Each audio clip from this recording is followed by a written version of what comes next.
All right, let's get right into it. If you're someone who operates in a high-stakes world, a trader, an athlete, a founder, there is one skill that truly separates the best from everyone else.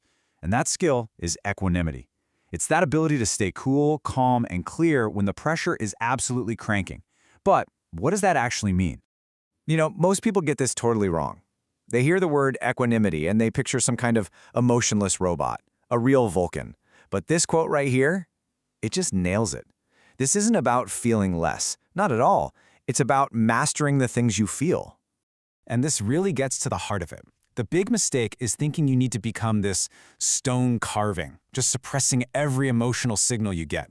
But that's not just wrong. It's actually dangerous because you're cutting yourself off from really valuable data.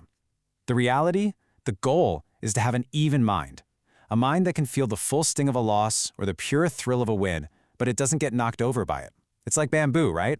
It bends, but it never, ever breaks. So here's the game plan. First, we're going to bust the myth of what equanimity is. Then, we'll dive into the actual science of how to stay even-keeled. We'll map out the specific emotional traps you're likely to face, hand you a toolkit to deal with them, and then finally, show you how to build your very own personal system for staying composed when you're under fire. And listen, this isn't just some feel-good philosophy. This is physiology. The real key to equanimity isn't trying to prevent that emotional hit from landing, because it will. It's all about how fast you can get back on your feet. Neuroscience actually gives us a term for this, affective style. Just think of it like your emotional fingerprint. Now here's what the research shows, and this is so important. You can't really change how intense that initial shock feels. That jolt when you take a big loss, it's going to hurt. But what you can change, what is absolutely trainable, is your recovery speed. And believe me, that is the whole ballgame. This chart just perfectly illustrates the goal. See, equanimity isn't about being way over on the left at zero arousal, totally bored and checked out. That's a recipe for poor performance.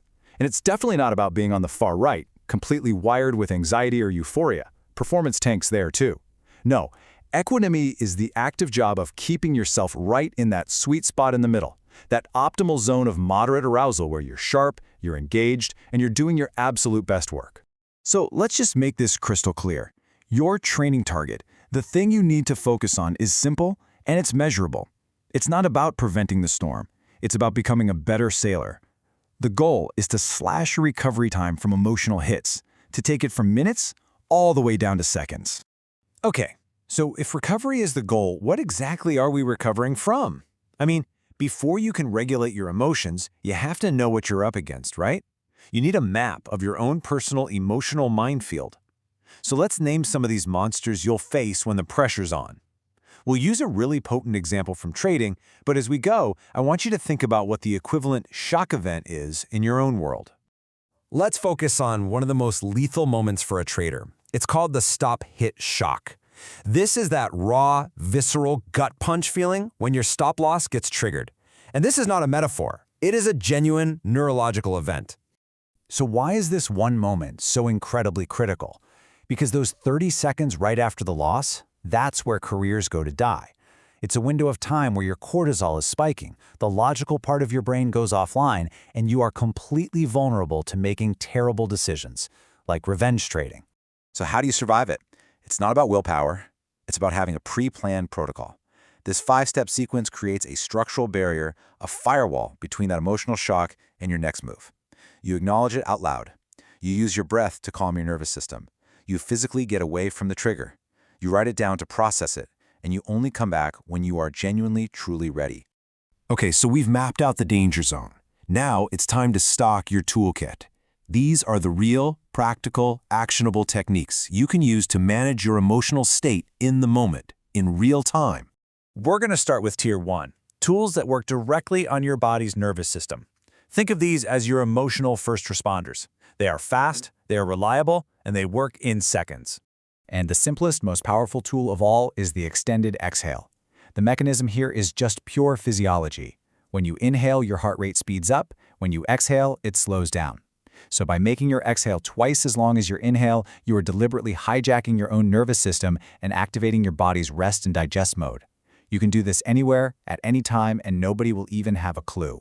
It's like a secret superpower. All right, next up is Tier 2, cognitive regulation. This is all about changing the stories that you tell yourself. If physiology is the hardware, well, this is the software. A core technique from cognitive behavioral therapy is the thought record. It's super effective. When you get hit by a powerful emotion, first, you just identify the automatic thought that popped into your head. Something like, I'm a failure. Then you put on your scientist hat and you examine it. Is that thought literally 100% true? And finally, you replace that distorted thought with one that's more accurate. This isn't about positive thinking, by the way. It's about accurate thinking. Okay, so now we have the tools, but a pile of tools sitting in a corner doesn't build a house, right? The final, crucial step is to integrate all of this into a complete, personal system that actually works for you. And we call this your equanimity stack. I want you to think of it as your own personal architecture for psychological stability. It's a layered system designed to have a response ready for any challenge, whether you're dealing with an immediate 5-alarm fire or you're building resilience for the long haul. And this is basically what it looks like. Layer 1 is your immediate, in-the-moment fire extinguisher. Layer 2 is about regulating yourself throughout the day or the session.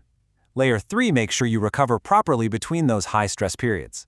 And Layer 4, that's the deep foundational work, the habits that build your resilience over months and years. When you put them all together, they create a complete system of defense. I want to leave you with this incredible thought from the Stoic philosopher Marcus Aurelius. The very things that challenge your equanimity, the losses, the stress, the crushing uncertainty, they aren't actually obstacles on your path. They are the path.